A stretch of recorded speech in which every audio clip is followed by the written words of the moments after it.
Alors, cette fête de Noël, ça s'est bien passé? Toute la famille était réunie, ça fait plaisir, hein. Ah bah oui, ça fait plaisir, hein. Une fois par an. Ouais. Par contre, pas plus d'une fois par an. Ah non. Ah non, pas plus. Ah non, sinon ça fait trop, il y a des débordements. Et vous, c'était sympa? Oh bah c'était complet, quasiment, hein, sauf le beau-frère mort, évidemment. D'ailleurs, il n'aurait pas été mort cet hiver, franchement, on n'aurait pas eu de problème avec la mise en place de la table à manger. C'est sûr qu'après ça fait du gâchis. Ah oui, c'est du gâchis. C'est que, si, Et vous, vous étiez nombreux? Ah ouais, on était tous là en famille, attends que je compte, on était trois. Ah oui, il y avait ma femme, c'est normal, oui, pour un réveillon, ma belle-mère, puis moi. Oui, ça commence à compter aussi, trois, hein. Vous avez fait un sapin cette année? Le même que l'an dernier. Un nez artificiel qui se déplie à sa décoration intégrée. Ah ouais, je le connais celui-là. Il n'y a pas besoin d'acheter les boules. Elles sont déjà moulées avec les branches. C'est celui où il y a la neige dessus en imitation. Mais ma femme, elle n'aime pas quand il y a la neige dessus. Elle s'enrhume. Et puis alors, moi, j'ai branché la guirlande lumineuse multicolore directement programmée sur le thermostat du four. Ah ouais, dès que la dinde est cuite, le sapin clignote. J'en aurais bien acheté une, mais ma mère, ça lui fait mal ma belle-mère, ça lui fait mal aux yeux. Ah, mais attention, faut jamais se mettre trop près d'une guirlande lumineuse multicolore. Jamais. Jamais. Mais jamais. Mais une guirlande lumineuse multicolore. Mais jamais. Mais jamais. Mais évidemment, une guirlande lumineuse multicolore. Mais jamais. Jamais une guirlande lumineuse multicolore. Mais jamais. Oh, le boulet. Le boulet. Me dis donc, oh. Ben, faut faire quoi alors? Mais c'est joli vu de loin, c'est comme un tableau. Ah, ouais, t'as raison. Ouais. Et qu'est-ce que vous aviez au menu? Du foie gras à volonté. On prenait autant de toast qu'on voulait. Même s'il n'y avait plus de foie gras. Ouais, c'était à volonté. Les cornichons, la margarine, pareil, à volonté. Le mousse-tout, servi juste à température. Nous aussi, température du corps, 37 degrés. C'est là que ça mousse le plus. Et j'arrose ma belle-mère avec, moi. J'ai fouillé coup de trompette dans les oreilles. Oh, il est bien, il est bien. Il est bien, il est marrant. Ah, on se marre. Oh oui, oui. Ah, on s'éclate. Il est comme ça, hein. Il est comme ça. Ah. Nous, on se bagarre avec les toasts. C'est insolite qu'on rate plus de pâté sur la gueule. Ah, c'est marrant aussi, ça. Et qu'est-ce que vous avez au menu, vous? Ben, je viens de te le dire, du foie gras. D'ailleurs, c'est bien éparpillé de la tronche, hein, ça c'est. Oui. Et vous? Nous, on avait mayonnaise. Oui, non mais en entrée, mayonnaise. Oui, et en plat? Mayonnaise, oui. Mais elle avec quoi la mayonnaise? Toute seule, pure. Oui, parce qu'on a remarqué les autres années que les plats qui accompagnaient la mayonnaise, ils dénaturaient le goût de la mayonnaise. C'est un truc à savoir. Donc en dessert, pareil, mayonnaise. On les coupe en verre avec une gaufrette en éventail plantée dedans. La classe. Ah oui. Vous avez dansé un peu? Oui, oh bah oui, nous, comme chaque année, on a dansé la chenille, hein, oui, sur, sur l'air de la danse d'école des canards. C'est pas incompatible, hein. Mais moi, j'aime pas ça trop la danse. Il y a le mousseux qui me remonte, là. Vous avez pas dansé, vous? Non, enfin, pratiquement pas. Ma femme a dansé un peu à la fin, vers 10h30. Oh! Je croyais qu'elle aimait pas danser, ta femme. Avec moi, non, elle a dansé avec sa mère. Moi, je préfère la voir danser avec sa mère plutôt qu'un autre gars. Surtout pour un réveillon, c'est plus convenable. Et l'an prochain, vous remettez ça? Ah ouais, non, mais nous, pour le nouvel an, on va entre amis, au restaurant, ambiance comprise, tout aux fruits de mer. Homard, homard, langoustine, huître, bigorneau surtout. On va tous prendre une épingle et on va travailler l'obercule. T'as qu'à venir avec nous si tu veux. Ah moi je peux pas, moi le nouvel an c'est en famille. Ah vous serez nombreux? Ouais. On sera... Oui, il y en a qui sont déjà venus. Ah oui mais attention, faut pas lui retirer le pain de la bouche. On sera 3. Oui. Mais c'est pas bien compliqué à deviner. Ah ouais, il y en a qui sont plus rapides que d'autres. Il y aura ma femme, c'est normal, oui, pour un réveillon. Ma belle-mère et puis moi. Ça commence à recompter aussi, 3. Mais ma femme et ma belle-mère, c'est pas sûr. Parce qu'ils vont peut-être réveillonner de chez des amis. Ah, ah oui, ça c'est bien le... C'est bien aussi pour le week-end, les amis. Surtout ceux qui ont les moyens, ouais. On l'a déjà dit dans un autre sketch, ça, non? Ah oui, mais ça, c'est l'assimilation. Ça rentre toujours mieux la deuxième fois. Et tu vois, moi, chez les amis, ce que j'aime faire, surtout pour un moment convivial, c'est un barbecue. Un barbecue. Ils sont bien, ceux de McDan. Ah oui, bah... Ah ben, hé, il raconte des anecdotes là-dessus. Hein. Imagine. T'as la chance d'avoir une petite maison avec un petit jardin. C'est le premier dimanche de printemps où il fait beau. Et comme par hasard, t'as tous ceux qui n'ont pas de maison qui arrivent chez toi à l'improviste. Oh ben, on va passer dans le quartier. Alors on s'est dit, tiens, on va aller les voir. Eh ben, dis donc, on vous a pas beaucoup vu cet hiver, hein. Eh ouais. Tiens, il est midi. Ah oui, effectivement, il est midi, oui, ben, vous allez bien rester pour déjeuner avec nous.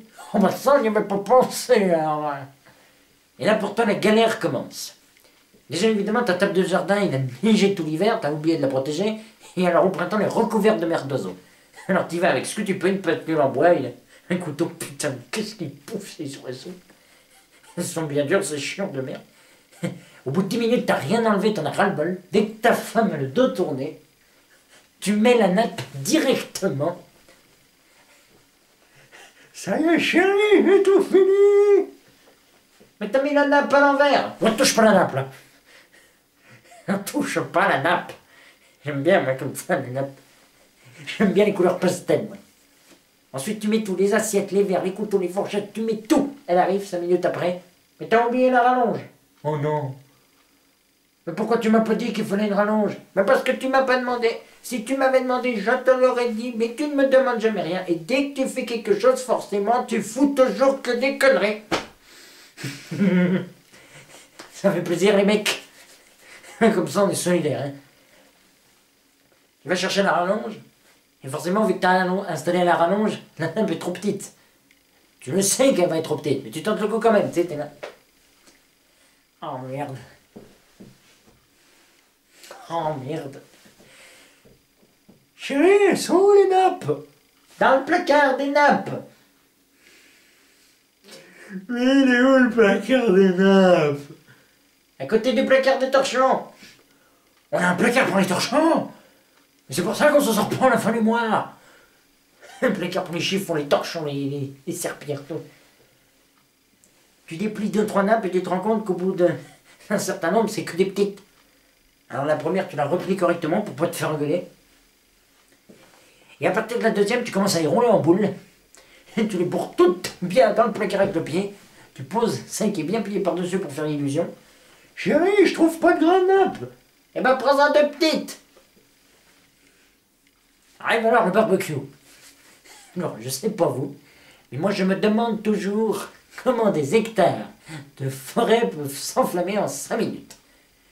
C'est des milliers, soi-disant, à partir d'un feu de camp ou d'un petit mégot.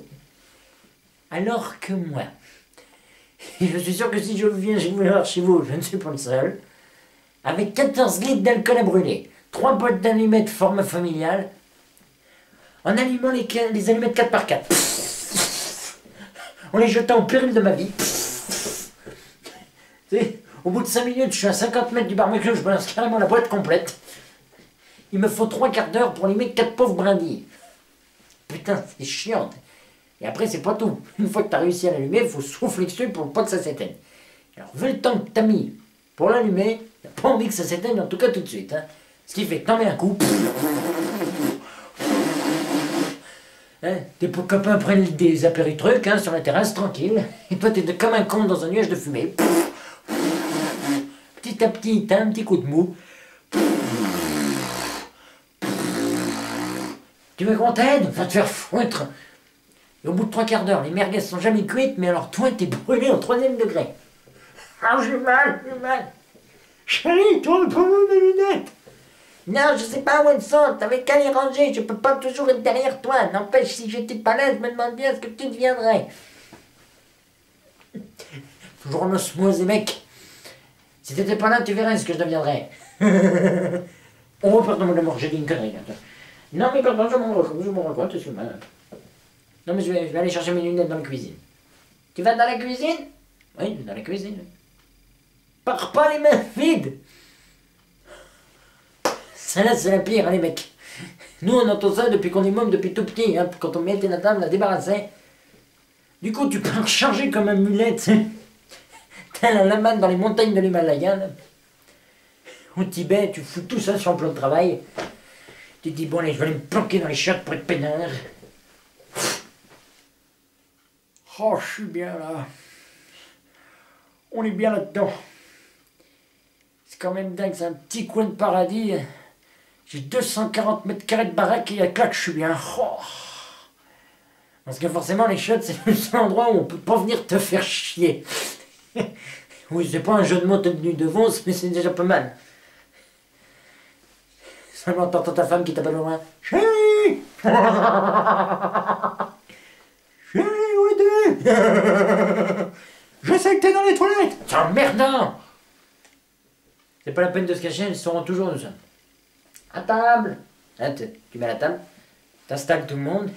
T'as rien à remarquer, quand tu décides de mettre chacun à une place précise, il y en a toujours un qui est mal assis. C'est le mec un peu bancal, avec le pied de la chaise dans le trou de la trompe. Ça va, Robert? Ah oui, bien. Tu veux qu'on t'attache? Oui, bah faites vite. Je sens que je m'enfonce. Arrive alors le melon. L'arrivée du melon aussi symbolise l'arrivée généralement d'une guêpe, qui est généralement située dans les alentours, dans le périmètre d'action, en mission de reconnaissance et qui avertit directement son chef d'escadrille. Prévient l'escadron et tout. Alors Roger, ici front futé. Je me trouve en position au-dessus de la table des cons qui bouffent dehors là. J'aperçois un melon à l'horizon, l'objectif est un visuel. Non, je suis passé devant l'étiquette, attention, c'est pas de la merde, c'est du cavaillon. On va s'éclater le dard. Attention, les tranches sont déposées dans les assiettes. Suce au cavaillon, bon appétit à tout terminé. Et là, la cavalerie arrive. Alors là, pour lutter contre les abeilles et les guêpes, chacun sa technique. T'as celui qui les découpe en plein vol. Il s'appelle D'Artagnan. Allez, joli. Oh putain, le con. Oh, qui con. T'as celui qui joue Indiana Jones qui a pas peur, qui les attrape à la main. Ça y est, joli. Et t'as l'ami des bêtes. Faut pas bouger. Si tu bouges pas, elle te pique pas.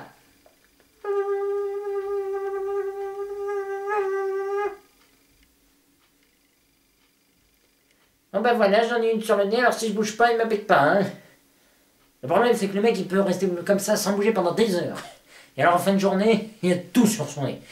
Les abeilles, les guêpes, les frelons, les moustiques, les fourmis. En fin de journée, c'est plus un nez, c'est soit une ruche, soit une fourmilière. Et le mec dit, bon ben, je vais y aller parce que là, j'ai le nez bourré de miel. Avec vos conneries, je vais attirer les ours. On avait le ras-le-bol avec ma femme, et puis surtout avec les mômes. Tu peux pas dire à un môme de pas bouger quand il y a une bestiole. On a beau dire les petites bêtes mangent pas les grosses, mais alors lui, c'est un des plus gros trouillards. Alors ton fils, pour fêter l'événement, il faut aller dans des endroits plus sûrs, tu vois. Et gagner le monnaie pour ça, d'autant qu'il est récemment redevenu papa. Tu fais quoi avec ton fils, Gad, le petit dernier? Tu l'emmènes où? Tu l'emmènes où pour les fêtes ou pour les détendre? Moi, j'emmène moi, j'emmène mon fils dans un endroit qui fait rêver tous les enfants. L'enfant qui fait rêver tous les enfants, c'est quoi? Disneyland! La dernière fois, il y avait un mec dans le public, et même peut-être devant la caméra, derrière votre écran, et qui a dit Ikea! C'est incroyable, quoi. Les gens, tu t'y attends pas, mais ils sortent des trucs incroyables. La dernière fois, j'ai joué le spectacle en Belgique, je sortais de scène, il y a une spectatrice qui me fait Je peux faire une photo avec vous une fois? J'ai dit oui, vous avez un appareil?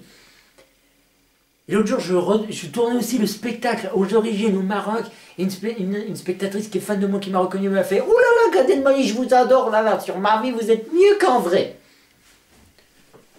Merci madame, je suis ravi de faire cette impression. Merci beaucoup madame, merci.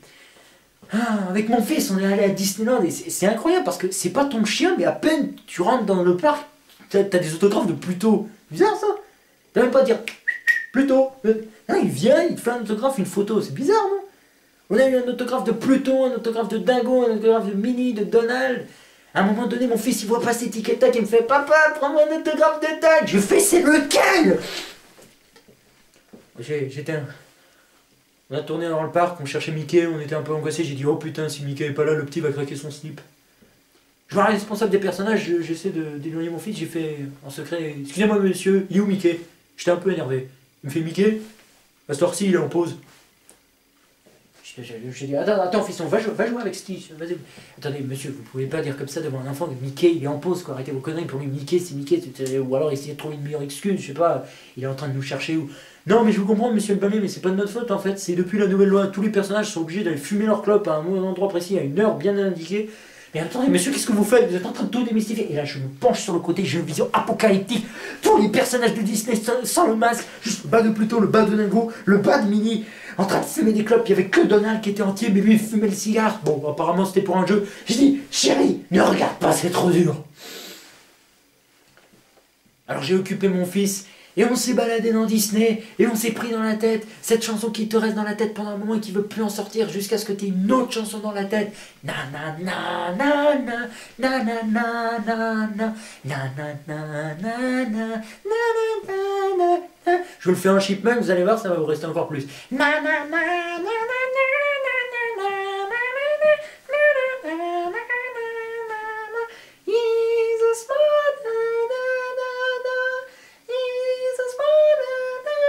attention, on va enchaîner. Vois sur ton chemin. Il y en a qui continuent. Ils la connaissent. Ouais. J'étais au Paléo, le public il a continué jusqu'à la fin du couplet, jusqu'à la fin du refrain. J'ai des petits cœurs de YouTube maintenant. Oh, c'est un truc de dingue. Et enfin, on est arrivé devant Mickey. Ah, c'était fait! Quelle fierté! Depuis qu'il est né, mon môme, je rêve de aller voir Mickey. J'étais à Disney, ça y est, c'était chose faite. J'étais fier de moi, c'est con, mais c'est comme ça. J'étais là, il y avait le père, le fils. Mickey, Disney, Disneyland, Paris, la France, quoi. Et là, mon fils, on voit Mickey arrivé devant nous, quelle émotion, on est là. C'est Mais non, c'est pas mignon, c'est Mickey.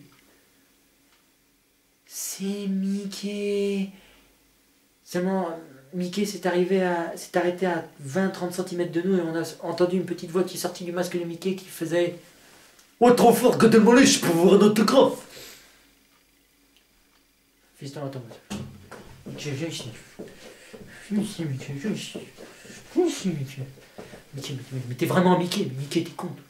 Pourquoi tu parles comme ça, de cette manière devant le petit? Je peux te dire un truc à l'oreille. Non, je te kiffe, c'est tout, je veux juste faire une photo avec toi, un autographe, après je te touche, je te tranquille, c'est juste je te kiffe, je te vois. Mais arrête tes conneries, et même si tu me prends en photo, qu'est-ce qu'il y a, tu vas être fier, tu vas dire, regardez, c'était Gad Elmaleh, et j'étais à côté de Gad Elmaleh, c'était moi, là, c'était moi en Disney, à Disneyland, en Mickey, à l'intérieur, c'est moi à côté de Gad Elmaleh, en Mickey. Il a repris le personnage qu'il devait être, il a offert un ballon à mon fils. Ce genre de ballon gonflé à l'hélium tenu par une ficelle bien droit. Si joli, qui rend les enfants si fiers. Waouh! Qui tiennent comme un sceptre et qui lâchent à un moment donné. Et le môme il pleure. Papa, va acheter un autre ballon à 14 €. Papa il pleure aussi.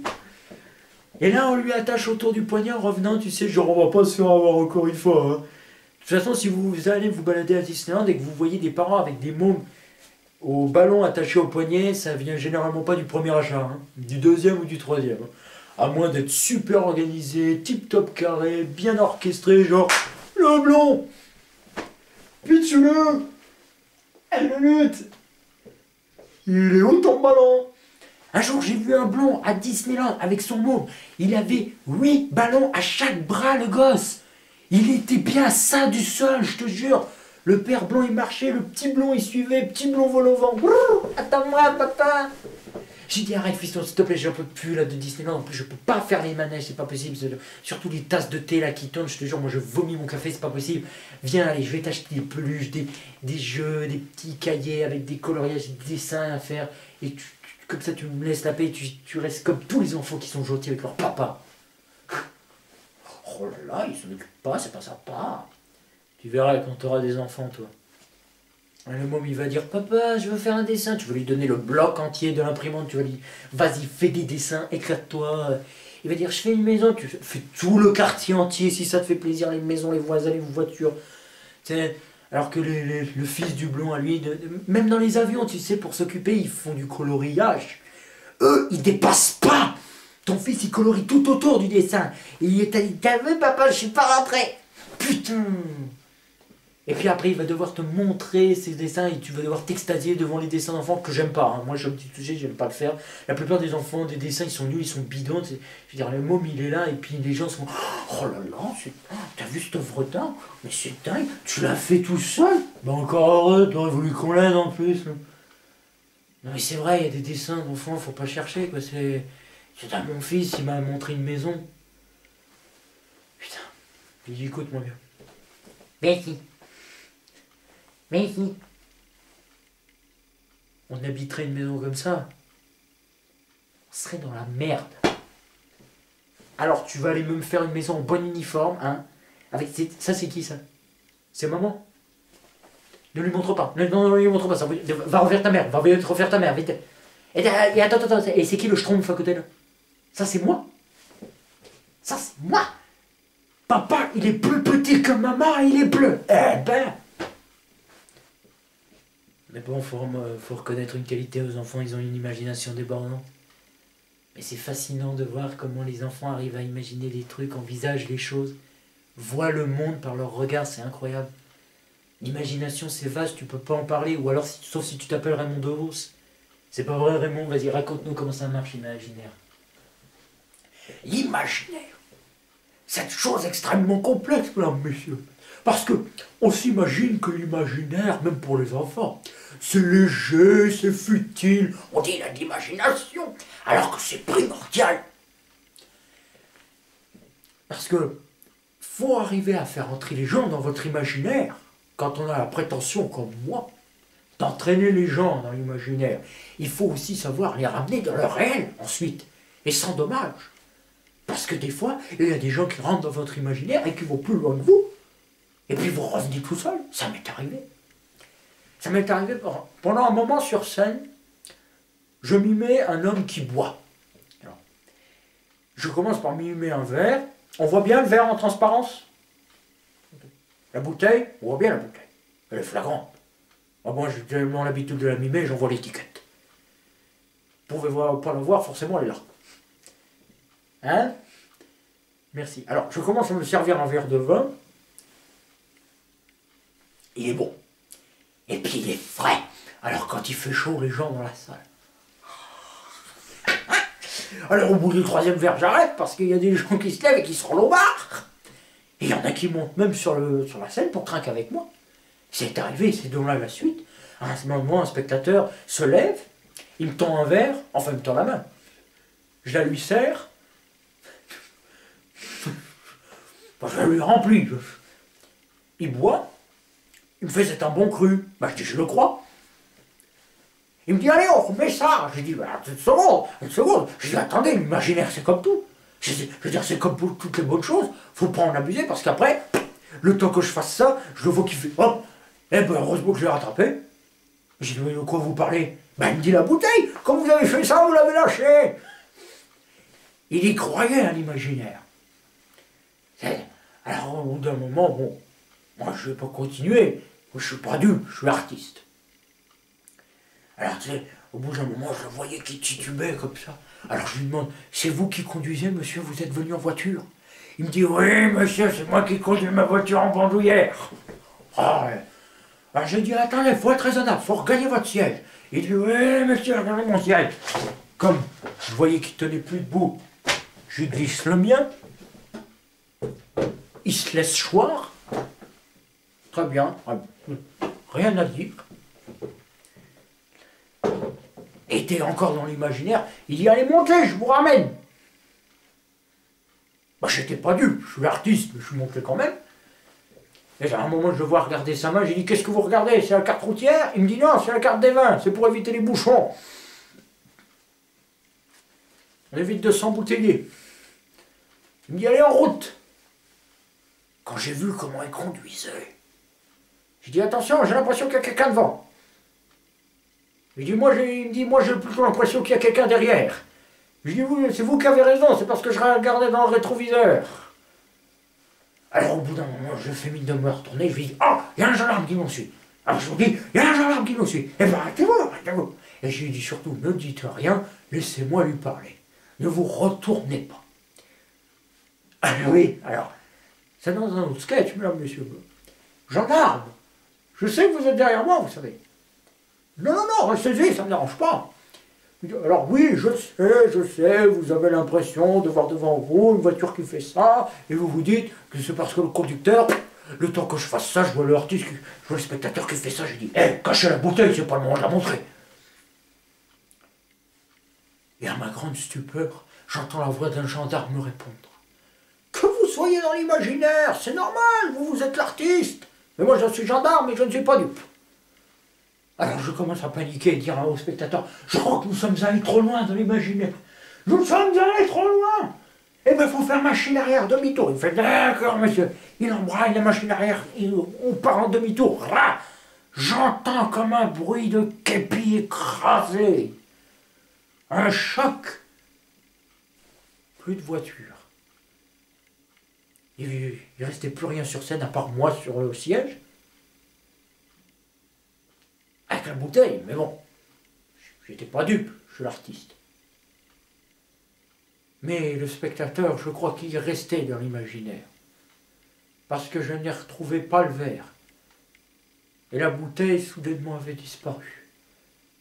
Quant à son siège, il était vide. Et bien, mesdames, messieurs, pour ne pas faire un vide monumental, nous allons observer une minute de silence.